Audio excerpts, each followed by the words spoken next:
Very Redknapp here. You're listening to a proper podcast. It's the Alan Hudson podcast. It's proper football, proper talk. Well, hello again. Welcome back to the Alan Hudson podcast. Thanks very much for joining us. We've got another tremendous guest on today. Former world snooker champion, former world number one. It's Neil Robertson. Neil, thanks very much for joining us today. You're welcome, guys. Hope you're well. Yeah, we're looking good. I know Alan's been looking forward for ages to have you on the podcast, and we finally. I know you've got a very busy schedule, but Alan's absolutely chuffed that you're on. Yeah, it's great. No, it's awesome. Well, it's not as if we could contact you or anything, but to go back a little bit, we've had quite a few top stars on here, but I know Jimmy White quite well. Ronnie's obviously, a Londoner. But from the moment you came home, I watched you. Okay. You was the main reason I watched snooker on television when you first came over. And you did the interview with your friend. You come over to this country with your friend, and yeah, that's right. Yeah. Yeah, and you had a big interview, and you come over real well, and then you started playing, and wow, so and then I see you win the world championship and everything else. So I'm a big fan. Oh, thank you very much. Well, so that's why it's a pleasure to have you on. But Thank you. And when I go with my mates, they all say they know Jimmy White. I say, well, I know. Football support back in Australia? No, because we didn't get much football coverage at all. We just used to get there's a channel called SBS, and that used to cover the Euros, the World Cup, and you'd maybe get a Premier League game of the week or something, which would often feature Man United or Arsenal or Liverpool. But they were always on really late in the morning as well, talking 3 a.m., 2 a.m. sort of stuff. So as a kid, you're never going to stay up that late watching football. So when I came to live in Leicester for 6 months and didn't know anything about football whatsoever, apart from I remember watching the 98 World Cup with my dad because he told me all about Ronaldo, the Brazilian Ronaldo. And saw Zidane and some, other big superstars. But living in the UK, it's there's nothing really else on the TV apart from football. So yeah, I didn't really have a choice. And I, especially then, so it was 2000, 2001. So the house I stayed in only had 4 TV channels. So kind of the highlight of the week was Match of the Day. And then I got a better appreciation for football, seeing the highlights and things and all the different teams. Gudjohnsen and Hasselbaink were scoring loads and loads of goals that season as a partnership. And Zola was in the team. And it was when Zola scored a flick at the near post against Norwich in the FA Cup. I thought, wow, that's amazing, And so from that point on, I just sort of always kind of followed Chelsea. I like the kit as well. I like the blue kit and everything like that. And, I didn't really have any allegiance to a Liverpool, United or Arsenal, anything like that. Well, we're going to have to get you a shirt, aren't we? What's that? We're going to have to get you a Chelsea shirt, a real one.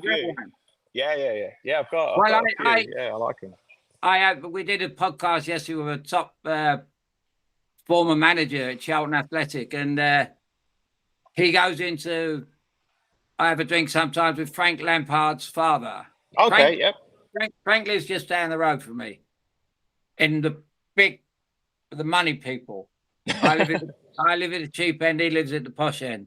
But I'll ask Frank and get him get a Frank Lampard shirt for you. Promise. Yeah, that'd be awesome. Yeah, I met Frank at Carrington once. I went down and watched Chelsea train. I think it was 2013, 14. Yeah, I couldn't believe even then, his work ethic was just absolutely unbelievable. He was training, and when I shook his hand, and the guy was just absolutely drenched. So that was a great day as well when I went down and watched them all train. That's where I met John Terry as well, who said to me, "Oh, anytime you need a ticket to watch a match, let me know." And then basically it appeared that every home game that Chelsea would have, I'd bombard him asking him for tickets, and he always obliged, which was really good. He gave me his family tickets a lot, so that was awesome. Well, Chelsea should invite you. Chelsea should give you a season ticket. That'd be nice. You'd be the biggest star in the ground, my friend. Promise. No, I've But done some really good things. I've done some good things with Chelsea. I won the UK Championship one year, and they invited me down to show the trophy at half time. Went onto the pitch. That was awesome. That was amazing. Went to the changing rooms after the game. So, yeah, no, I've got a great affiliation with Chelsea now, and yeah, they're giving me an awful lot of pleasure over the years, that's for sure. And yeah, new ownership and stuff now, so see how it goes. But I think that things are sort of on the way up a little bit now. do you play yourself? No, I never played as a kid. As a kid, you kind of it was all Aussie rules and cricket. I never really played too much. The only time I started playing any kind of football was when my son was really interested in playing football, and he started sort of like doing some academy stuff with Cambridge United and that. And so that was when I really tried to sort of like, get a lot better at it so I could help him. And yeah, so we had a good few years doing that together. And now he loves golf now, actually. So yeah, sort of giving that away a bit. But yeah, no, football is like absolutely huge part of my life. I watch every single game wherever I am in the world. Neil, you mentioned John Terry earlier. Is it fair to say you've developed a bit of a friendship? Yeah. We talk quite a fair bit, actually, and he's someone I often vent to about maybe sort of certain results and like really bad period last year. I sort of let out a bit of steam, probably as most supporters were, and yeah, no, he's been really good. He gives a really good insight as well about, he doesn't sort of like bag the team or anything like that if they're doing badly. He just gives sort of honest assessment and sort of helps me have a better understanding of maybe when certain players are making mistakes. He can explain it really well from a world-class level. And yeah, a lot of golf talk as well between us. He's absolutely obsessed with golf, as I have been the last sort of like 7 or 8 months. So yeah, we get along really well.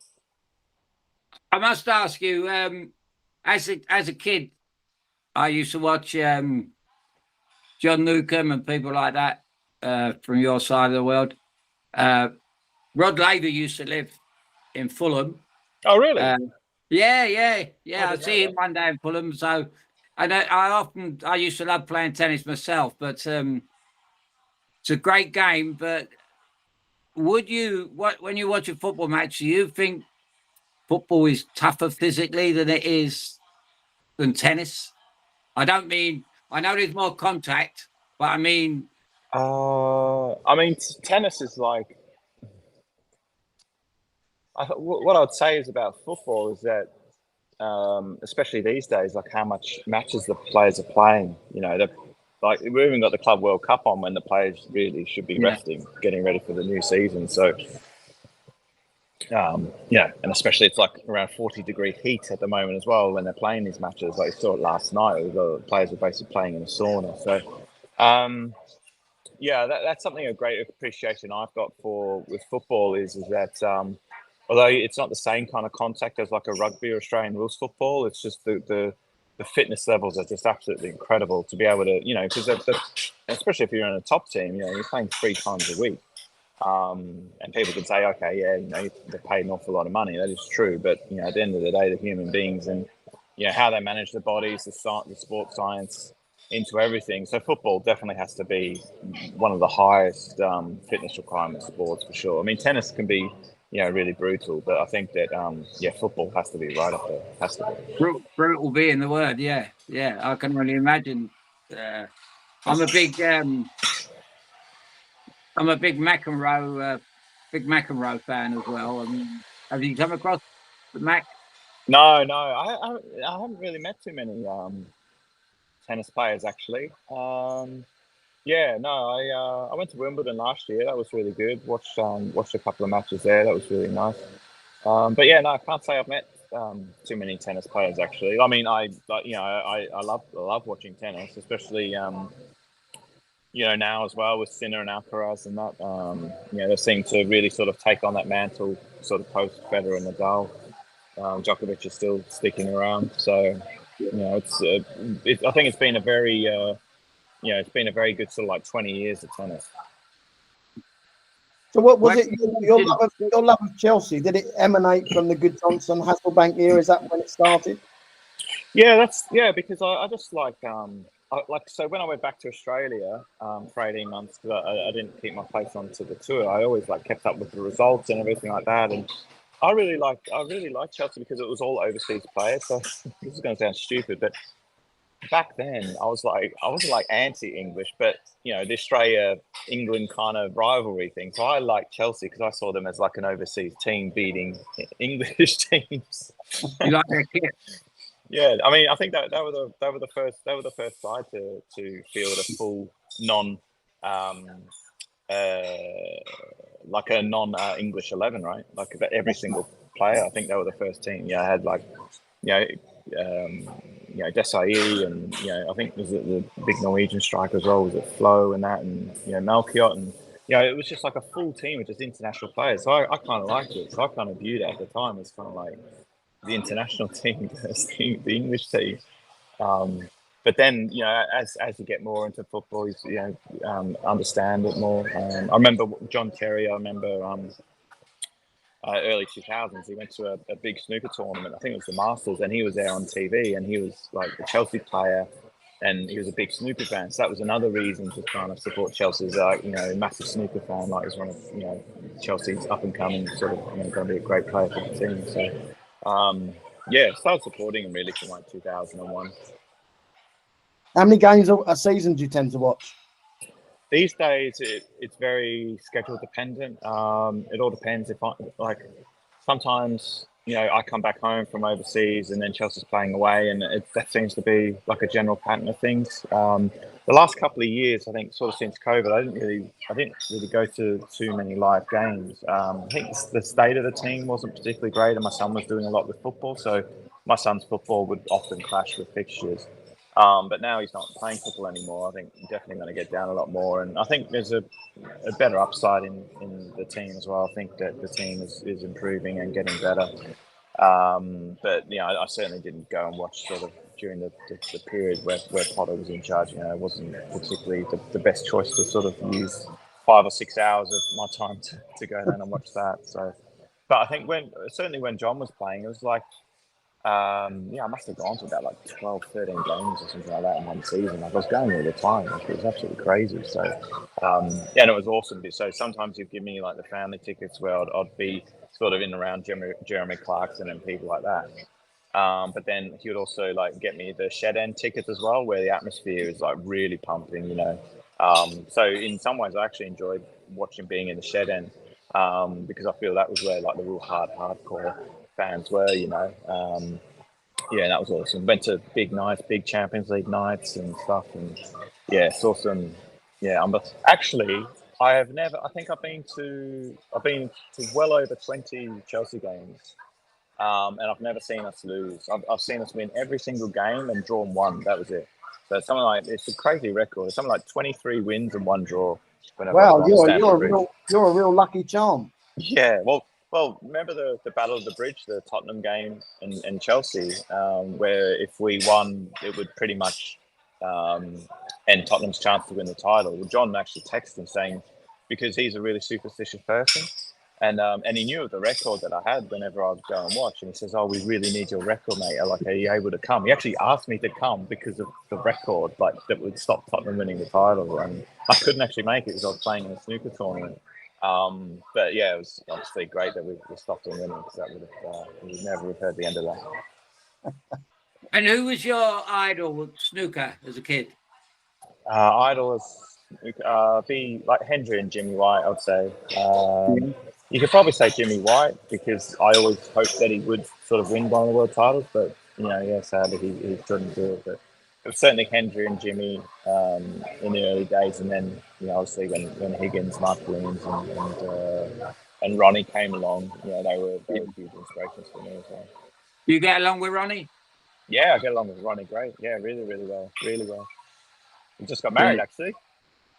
Oh yeah, I see that. And there's not really many Aussies playing now, is there? Is it? No, tough sport. It's tough to drag people out of the sun and the surf, and to be inside playing snooker. And that's just how it is in Australia. It's a very sort of outdoor kind of country, and we've got a few good young players coming through, but to make that sacrifice to move to the other side of the world is a pretty big one. And a few have tried, but it's tough. It's tough to make it in any sort of professional sport. Well, I see the video of the fella escaping the shark the other day.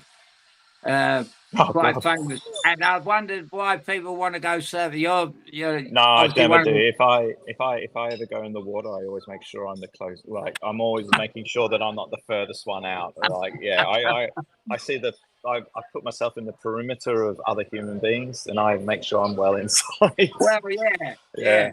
But I No, think it's it's a yeah. Certain places in Australia you just should never swim, but people still do. Well, I think playing snooker will be a lot safer than going, surfing down. You're close to You don't right. see too many sharks on the snooker table. Unbelievable, unbelievable. Although you've played against a few sharks on the snooker table, I Yeah, suppose. absolutely. Yeah, absolutely. Yeah. You mentioned Stephen Hendry being one of your idols growing up, and obviously in the early part of your career you started playing against him. What was that like playing against your hero? Yeah, so when I first played him, he was world number one, and I played him on my debut at the Crucible at the World Championships. And I've never been so terrified in my life because I was like playing the legend Stephen Hendry, and at the Crucible as well. The it's quite a tight space because it's a very small theatre. And I remember I was sat next to him, and the aura that he had, he completely blanked me, obviously as well. Some players engaged in conversation, he was just like not having it at all.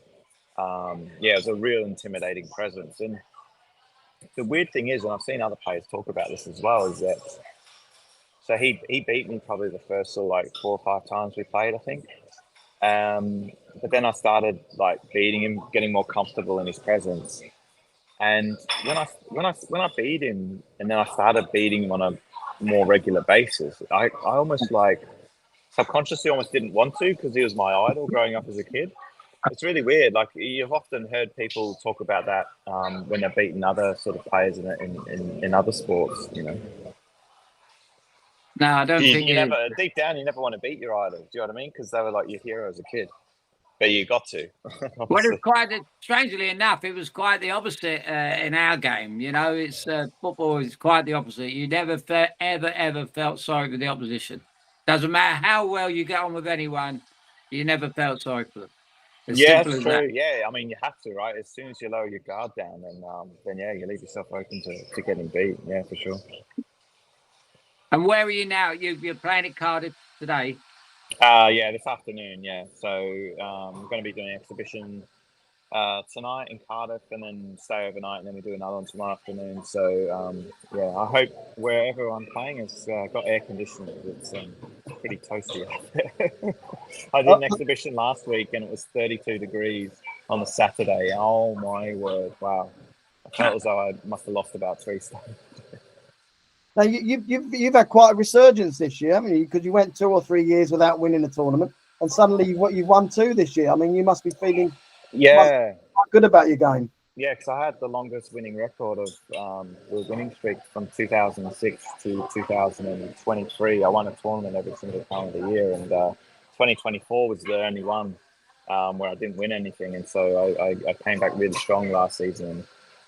Through under certain circumstances, you could say it was probably my best ever season, because I had to sort of climb the mountain again, right, and prove people that I'm still a top player in the game. When you're playing other players, when they're confident against you, it's a completely different story to when they know that you're playing well. So I had to kind of reprove myself all over again. Came from a lower seeding structure as well, so I was playing really top ranked guys maybe 2 rounds earlier than what I usually would do, but I came through that and beat them, and then won the English Open pretty early in the season, which sort of boosted me up into the top 16 again. And then I won the World Grand Prix, beat Stuart being in the final 10-0. So and then to finish 8th in the world was a tremendous achievement. I think did you start out with young Trump? We Judd and I played each other 4 times last season. He won 2 and I won 2. Yeah. So and how many world champions you got? Same amount as him or more? We're on one each. You could argue that we both should have more than that, but it's a tough sport. No one just gives away world titles for free. It's very tough. Especially these days as well. The competition is so strong, especially in depth. You don't just walk walk into quarterfinals, semi-finals, like perhaps like some of the guys used to in the 80s and 90s. Well, I mean, that's you've right. You know, it's an amazing sport where you see Ronnie when he was 7 or 8 on the snooker table. You know, and, I mean, when we were young, well, when I was young, if you went down a snooker hall, you get a clip round the ear.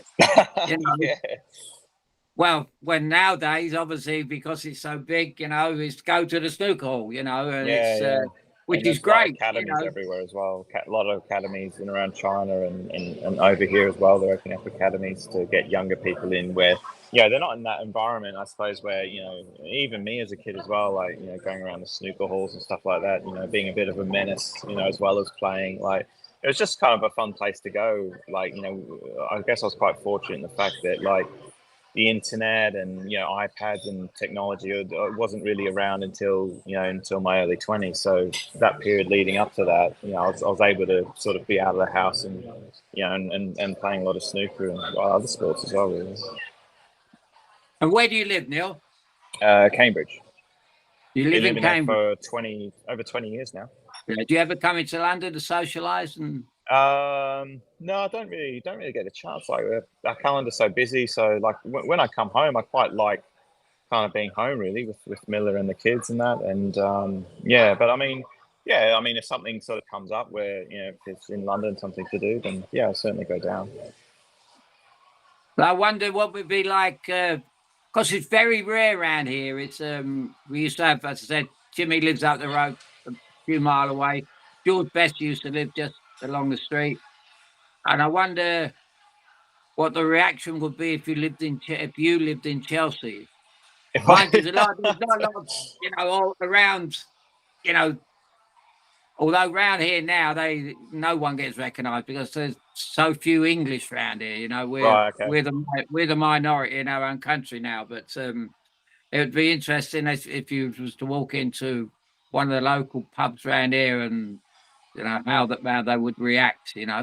All right, yeah, I'm sure it'll But be all right. Yeah, everyone knows I'm a Chelsea fan, so it's all good. well, it's I think Especially it's if I great. walk in with a Chelsea shirt on. Well, absolutely, and because Frank Lampard's got a pub literally 5-minute Oh, right. walk from me, from Okay. where I am now. He's got a big pub round the back there, and Frank's father's got a pub over East London. But I'm quite friendly with Harry Redknapp. Obviously, know Jamie, so that they're all one family. So they're the royal family of soccer. All right. Okay. Yeah. But so we'll have to try and get you over to do something. Yeah. No, one that day. sounds great. Yeah. Yeah. No, absolutely. Well, That would be great fun. I think it'd be fantastic because having come up through Chelsea and gone to different places, met different people, and and people, I mean, if you walked into my local pub, that would be it. You'd be with me all night. You'd be with me all night. You like champagne? Well, yeah, not too bad. Yeah, I prefer like white wine and stuff like that, really. But well, there you go. There you go. And are you really, really upstairs about keeping fit? Are you fit all the time? Yeah, mate, 100%. Yeah, absolutely, absolutely. Yeah, and I have to be with all the travel we do and everything like that. And although with snooker, you're not like running around and sort of getting your ankles kicked and sort of tackled and all that sort of stuff. The amount of concentration you need is incredible, and keeping yourself fit allows you to sustain your concentration for longer periods of time. So I think if you look at all the greatest players who have played the game, all the biggest winners, they've all sort of been pretty lean guys that have looked after themselves. Yeah, not Bill Wervig, was it? Bill Wervig, yeah, from Canada. His pants split, I think, playing in the World Championships one year. Yeah. He used to have about like 10, 20 pints of beer before he went out and played. It was unbelievable. So much so, he actually used to claim it back on top. Incredible. Yeah. The game has changed. But what amazes me about your game is, you play in the afternoons sometimes, then they switch over to the interviewer and all this, and they talk about it. and they say he probably, and you've got a night session coming up. Mm-hmm. Do you really go and practice in between? Depends how you're feeling. If you had a good session and you feel as though you're playing fine, then there's no need to sort of do anything in between. Because you usually do about 20 minutes before you go out and play anyway. It just depends. Yeah. If you had a really bad session and you feel as though technically something wasn't quite right, then you can probably try and work on it for 15 minutes with a coach or something and then get it right and then, sort of be happy with that. It all depends on how you're feeling, really.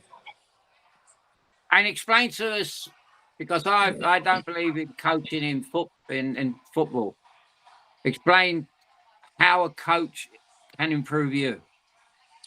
From a technical aspect, like if similar to like someone who like in golf or something like that, if they're familiar with something that you do, and if they see you, maybe moving your head a little bit too much on the shot and you're not aware of it, it would be something like that. Just keep your head still on the shot, which is one of the most important fundamentals in pretty much every sport when you're making contact with the ball. Keeping your head still, or maybe it'd be something like you're not walking into the line of the shot properly, so you're kind of dropping down on it. You're not like following it through the line of it. Just tiny little things like that.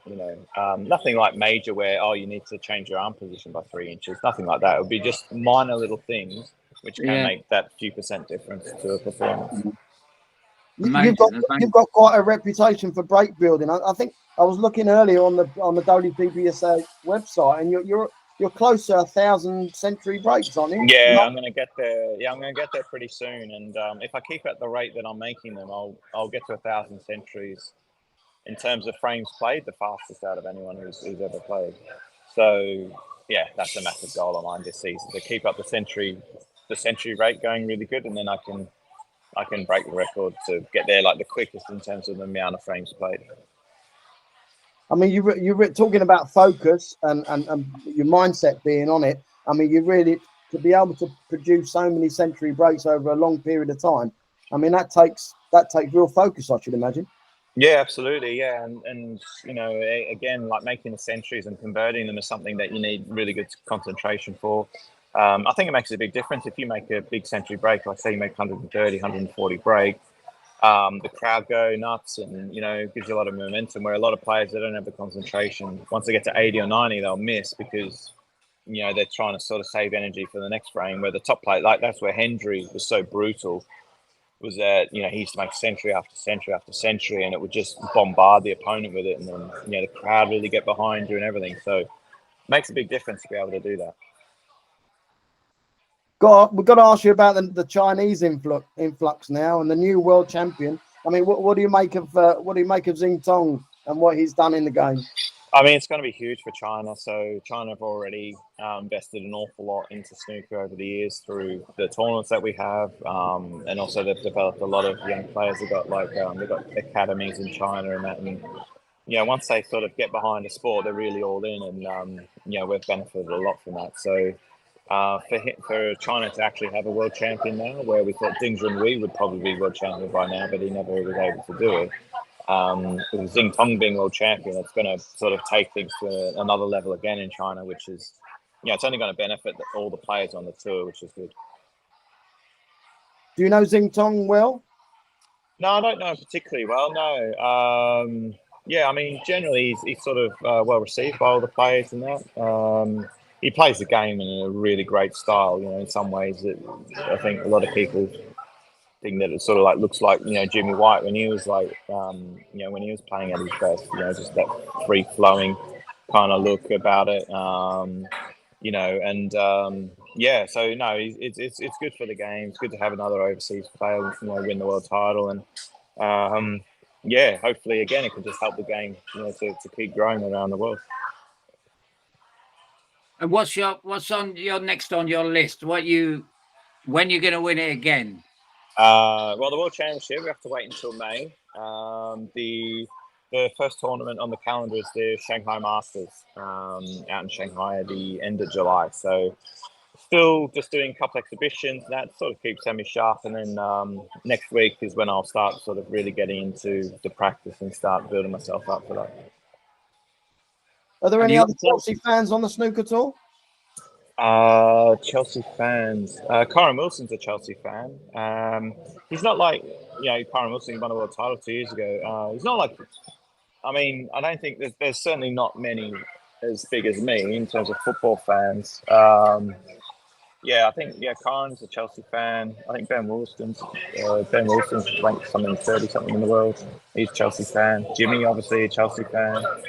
There's a few, but I think the majority are all made up of United and Arsenal fans. And obviously, you got the Irish boys. Sorry? You got the Irish lads. They will be. I think they're all United. I think probably from the George Best influence, I guess. Absolutely, yeah. Well, George liked the game of snooker. George liked the game of pool as well. Okay. But the trouble with George, he was a bad loser, and he was thrown out of quite a few pubs in Chelsea for hitting people with a cue. Oh God. And I went out once or twice with Alex Higgins. Goodness me. Yes. And I'm still alive. You must have spent a month somewhere one night. Tell the story. Yes, I met him on the train one day. I'd been living in Stoke after playing for Stoke City, and I come back. I met a friend of mine, a journalist, on the train with Alex, and Alex is like introduced to me, and he goes mad. He goes mental. Wow. The London George Best, it was that. Right. The train stops in Birmingham. My mate says goodbye to me and says, "Come on, Alex. I'm getting off in Birmingham." And he says, they're doing a story together. And he says, "I'm not coming with you." He said, "But we're doing this story for the paper Sunday." He went, "I'm going with him." He said, so I end up taking him to this pub in Birmingham. My son used to live in Birmingham, and it was in the pub where. Do you like UB40? What's that? The music. I don't even know what that is. Sorry. Well, UB40 one of the biggest groups in the world.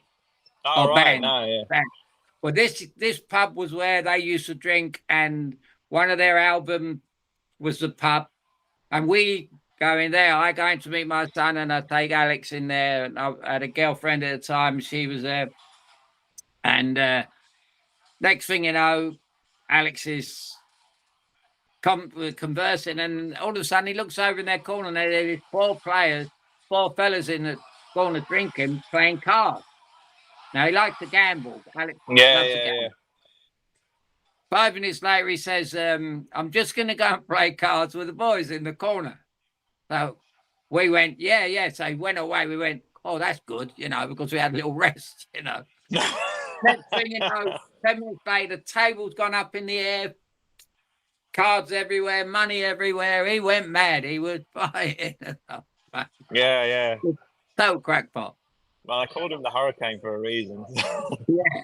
But what an absolute, again, the genius, isn't it? And Yeah. No, that's what he was like. Yeah. No, I think he had that reputation of like everyone sort of like would love him and then 1 minute want to sort of like strangle him. Yeah. He had a little George Best in him, and vice versa. But George was more controllable. Right. Okay. Yeah. Going back to Chelsea, Neil, you've obviously been watching them for the last 20, 25 years or so. Who would be your favourite player in that time? We've got to take John Terry out of the equation because he's your mate. My favourite all-time player? Yeah. I think in terms of watching, it would be Eden Hazard. I've been so fortunate to watch him live a lot and see him play some of the most amazing games. I think Chelsea's all-time best player, I think you could probably certainly argue maybe Frank Lampard, I think. But I think Hazard to watch was just... I felt watching Hazard that he had probably a fair bit more as well. Like, quite often you play a game, you'll get a goal, get 2 assists, and almost be sort of happy with that, where I felt he could really, push on and get better numbers, but he seemed quite happy to get the ball, keep it, and, pass it around a bit and stuff like that. I thought he could be a little bit more, a bit more sort of, bit more killer instinct, I think, to like, but he just enjoyed playing the game, didn't he? And it was so nice to see. I think a lot of, when I saw Zola play was sort of like towards the end, so I never really got to see, him play sort of like at his best. But in terms of the player that I watched live, it would be Eden Hazard for sure. It was a great shame when he left, because I think he'd been the greatest player at Chelsea. Technically, the best player Chelsea have had. I mean, we've got a good fee for Real Madrid for him, though, so that was good. Well, actually, you had a miracle, because if he'd have carried, if he'd got that injury, if he'd started playing for Chelsea like he played for Real Madrid, he was hopeless for Real Madrid. Yeah, he did. Yeah, he often talked about that, though, didn't he? He got like an injury, he got a steel plate put in his foot. Then COVID happened, and he had to do the rehab by himself. And I think he's not. If that happened to Ronaldo or something like that, he would have done it. But I think he said that he got a bit lazy with the rehab during COVID, and so he's just never the same again. He could never get over the injury, and it was sad to see that. Actually, sad to see him sort of retire at the age of like 32, and. Yeah, but I mean, in terms of watching him play for Chelsea was amazing, and I'm really fortunate to see him play live so well so many times. Well, what about the centre forwards like Drogba and Costa and people like that? Yeah, I mean, watching Drogba play was tough. I mean, wow, what would we give to have someone like him play now? Costa as well was awesome. I think not Roy Delap. Liam Delap reminds me of Costa a little bit, the way he is, that robustness. And I remember when we played Ipswich last year, and he just absolutely bullied our defenders. Like, it was So I hope that he can really sort of like start well for us. And that he scored a really good goal the other night, actually, and got an assist in the other game he came on as a sub. So I think he deserves to be starting over Jackson. He seems to be just losing the plot a bit at the moment, getting sent off here and there everywhere. So. The number 9 spot is one that's been tough for Chelsea, because really, we had Drogba, we had Costa. Other than that, none really feel like really grabbed the spot really. So hopefully we can. If Delap is on number 9, our main number 9, then hopefully he can play well on that. But I'd still like to see possibly another one be in there with a little bit more experience, like Giroud was amazing, for example, what he brought to the team with his experience and everything. Didn't always play all the time, but he scored so many crucial goals and was just a really good sort of like leader, you feel, in the dressing room. Yeah, we a few years back we had a player in our team with probably the best centre forward of all time, maybe arguably Peter Osgood, and we had a fella play with him called Ian Hutchinson. Funny enough, he played for Cambridge. Oh, wow. He played for Cambridge United, and he also played for Burton. And so he played in the lower leagues, Southern League then, which is about the 8th division now. And I see Delap becoming, he could be the new Ian Hutchinson if the two wingers start beating the fullback and putting the ball in. Mate, it's been driving me bananas that the last couple of years. Our wingers just not going past the fullbacks. Well, it seems to be a modern trait in football, though. Yeah, like the wingers don't seem to take the fullbacks on anymore. It was cut inside and well, pass it backwards. Yeah, well, they've got no excuse now. They've got no excuse. If you're a manager of Chelsea, you say, look, you got two wingers who can beat the fullback, But they beat them too many times. They only want to beat them once. So just beat them once and get that crossing. Yeah. But now they've got Delap in there. They've got no excuse not to cross it. No, that's right. Yeah, 100%. Yeah, that's right. Because Jackson's not really the centre forward type to sort of get on the end of crosses, is he? So not really. We don't have people like that on our podcast anyway. But I mean, I'll tell you what. Esteval Williams, a really exciting prospect from Brazil. So wait until you see him play. I've watched him. He got 2 Man of the Match awards so far for Palmeiras in the Club World Cup. He's a really exciting talent who will sort of beat people one-on-one. So, and then we're also signing, I think, Gittens from Dortmund, who's another one who's really good at taking fullbacks on one-on-one. So hopefully Maresca's having a bit more influence in the players we're signing to get the players that he wants. So, Yeah, I think it could be a really exciting season ahead as long as we, get the transfer targets that we need, which doesn't always happen, but yeah, hopefully we do. Neil, have you ever seen any old videos of Alan's Chelsea team? No, I haven't. No, sadly, no. I have to jump on and scour YouTube and whatnot for it. We'll send you some. But I was going to ask you, if you were a kid now and you had the opportunity to play football, what would you be? What position would you be, and what kind of player would you be? I mean, I think I'd have good leadership, good sort of a calming influence. So, I don't know, probably somewhere in the midfield or defence, I'd say. I'd say I'd be someone like that, someone who's sort of like calming things down, sort of, keeping things sticking together, I suppose. Yeah. I mean, I'd love to say I'd be a centre forward who's banging 30 goals a season. Would you be a left footer? I love the way you do it. No, I prefer right-footed actually. I'm left-handed with tennis, snooker, left-handed.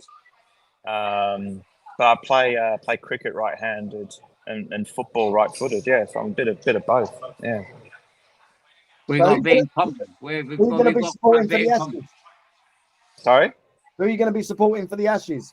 Oh goodness me! Like, oh my word, Australia, of course. I got into a bit of trouble when the last Ashes were on, and I said that Carey was very clever in stumping out Bairstow the way he did in that third. It was the second Ashes test. Yeah, it was that one at Lords where all the members kicked off at the Australians when they came in for the lunch break. Yeah, so I lost a few friends over that comment when I said that. So, no, Australia, of course. Australia, of course. You're too young to you never come across Shane Warne? Yeah, I did. Yeah, I met Shane actually in London Did at you? a charity event. Yeah, I was really, really happy that I could do that because he was like, an idol of mine as growing up as a kid, and I was so sad a few years ago when he died. So that was one of the highlights of my life, that meeting Shane. Was he a good man? Nice fella. Yeah, he was. Yeah, and he loved his cricket, right? You could see the passion. When he always spoke about cricket really well, and it's a big loss for the cricketing world, especially because he was doing all the punditry work and the commentary as well, and it's so sad to lose that kind of knowledge and passion for a sport. I think when you see that in any kind of any commentator or anything who passes away, contributes so much to a sport. Well, I think he was just. We were talking about someone yesterday. We were talking about a footballer called Di Canio yesterday, one of the greatest players of all time, the Italian. And Shane Warne in cricket. Di Canio, yeah, he played for West Ham. Yeah. Yeah. Well, Shane Warne would have been. Right? Redknapp was the manager when he jumped up and caught the ball, didn't he? You got it. Instead of nodding it in. You got it, yeah. That was at Everton one night, he done that, yeah.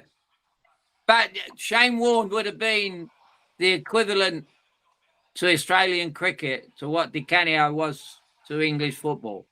Right. Yeah. But he was a Aussie and proud to be an Aussie. The cricketers are so much different, aren't they?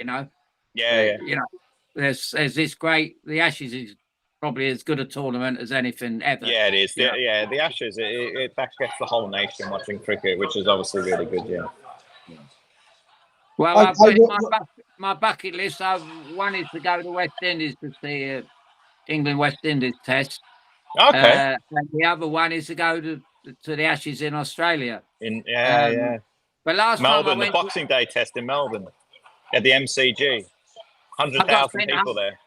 I got sent home from Melbourne when I was playing for Arsenal. The club sent me home for being a bad boy. So that's the only time I've been to Australia. But I really want to go back. And about 10 years ago, my son was he was the manager of New Zealand. Oh, okay. National team. He nearly got them to the World Cup. I think they got beaten in the decider to go to the World Cup. So he nearly made history there. So that would have been good, but it's a country I've never been to. But I love Australia. We flew into Sydney and we caused hell. Yeah, I'm sure you did. We caused hell. It was great. I mean, I love the Aussies. I think they were great to us over there, and we had a fabulous time. Too good a time, really. The manager didn't like it, you know. Yeah. Well, you know, And you it's could not get away like with it back then as well, couldn't you? There's no social media, everyone on their phones recording well, everything. Yeah. Neil, they lost. They kind of. You were talking earlier on about playing all year round and all that. There's nothing wrong with playing all year round, but you've got to give the lads a bit of time to off. You know. Oh, yeah, absolutely. Yeah. That's very You know, important. it's like your game. You just can't play snooker all day. You'll go off. No. Yeah. You gotta let off steam, whatever, in any sport or any job. And when we go away at the end of it used to be at the end of the season, not all this today. It used to be you finish the last game, the FA Cup final, then you'd all go on tour, and that was where you had your fun. Yeah. You played 60 games, 70 games that season, then you go away and you play 3 games away. You know, doesn't matter. The score doesn't matter. The fans want to meet you and have a drink with you, have a beer with you. But this manager at Arsenal didn't like the way we were having too much fun, and then we got on the aeroplane. 2 of us are sent home. Me and a fella called Malcolm MacDonald, who played for England, big goal scorer. And we're on the aeroplane coming home. There's 3 8-hour flights, and I said to Malcolm, "We'll drink the first flight 8 hours. I've got a sleeping tablet. I'm going to take second, and then the third 8 hours into Heathrow, because they were all waiting for us, all the media and all that. Yeah. The naughty boys for training. I said, and we'll go the last 8 hours. We'll have champagne." So me and Mark were sitting on the side, and never forget. And there was these 3 elderly ladies in the middle, and we sent them champagne over. And after about an hour, I remember jumping up in the air. They were saying, "You got sent home for being bad boys. You're great boys." They were saying, "We like you." It was great. It was great fun coming home. Really great fun coming home. And you know, it's like the airport scene was crazy when we got back. You know, and it's never been seen before. I don't think. You know, all over one man, all over a city manager. But there you go. So. Who knows? We might end up in Australia for a test series together. Yeah. Oh, that'd be amazing. Wouldn't that be something? It would be, yeah. Well, we played on the Sydney ground, and we played at the Melbourne ground, and we played against Celtic in Melbourne. And that we got sent home. Yeah. Great country, and it's great to have you here doing what you're doing, mate. It really is. Very much. I mean that sincerely, but you know, I've got a wall here. You're going up on my wall, and there's some big names on my wall. I know, and it's you know, I'm a big fan. I said it before, but I say it again. And we will get together.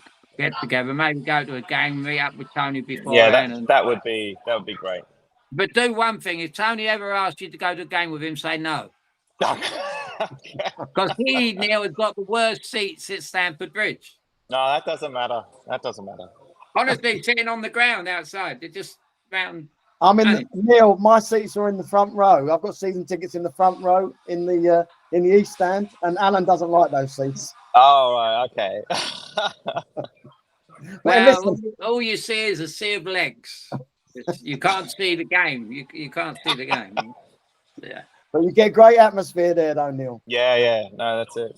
But listen, it's been great having you on and listening to your love of Chelsea and your great snooker career. We'll let you crack on because we know you've got an exhibition today. But thanks very much for spending time with us. It's been fantastic. Yeah, thank you so much for having me on. No, it was wonderful to meet you guys. And hopefully, next time in person. Well, Tony will send you over a phone number and everything. But you must come on again when the World Championship before you go into the World Championship. Yeah, please come on. Please come on again. You're a star. Thank you. All right. Thank you so much, guys. Thanks, Neil. And be lucky, mate. Thank you. Bye-bye.